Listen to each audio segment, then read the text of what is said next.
আচ্ছা, week English দিয়ে কি স্ট্রং ইমপ্রেশন ক্রিয়েট করা যায়? If you sound basic then people will not feel your confidence. তাহলে কি করা যায়?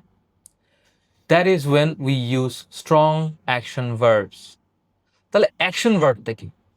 Action verbs are those words that shows real confidence, power, and actions. In simple words, action verb দ্বারা আপনার sentence বা word আরো পাওয়ারফুল এবং energetic হয়।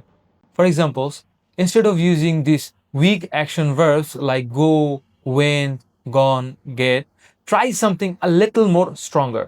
Something like instead of overcome, improve, respond, deliver, pursue, or transformation.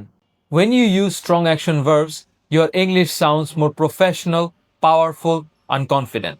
Remember, strong vocabulary creates strong communication, and strong communication creates a powerful personality. So don't just speak English mechanically, speak it with confidence, power, and action. Thank you.